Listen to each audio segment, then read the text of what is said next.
Қола медаль. Ал қошемет қайда қымбатты достар? Құрметіңіз қайда? Келесі күміс медаль иегері. 13-14 жастағы қыздар арасында жеңімпаз атанған 12 минут 46 секунд уақытымен күміс медаль иегері Асал Илхамова. Жеңіс құтты болсын. Ну а чемпионкой с результатом 12:35 стала Айлина Яркин.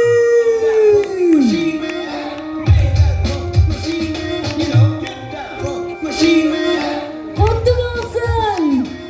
Жеңістеріңіз нәзік сұлу сүйкімді біздің Айлин Еркін бірінші орынға ие болды.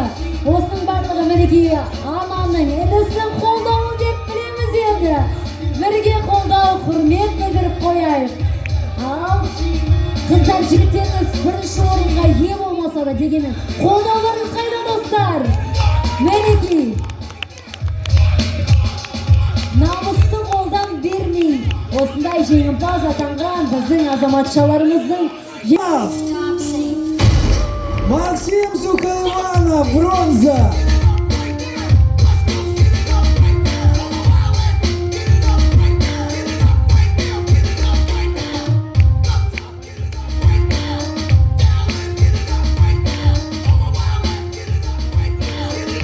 $9.53 это серебро. Айтуган Кумыкбаев.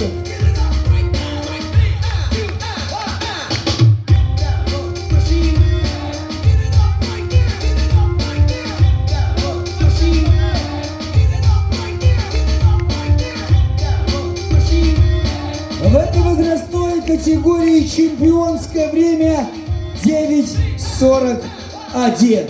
Итак, бірінші орын золото Сержан Нұржан. Сержан Нұржан атты азаматымыз бірінші орынға ие болды. Осының барлығы қуанарлық жайт. Қара шашты, қара көзді азаматымыз батыр атағына ие болды. Осы даңқты жоғары баспен басымызды жоғары көтеріп, осы нағыз намысты қолдан бермей алтын медальға ие болды. Құтты болсын Сержан мырза. Сержан Нұржан азаматымыз. Ал естелікке суретке түсіп алған жөн болады.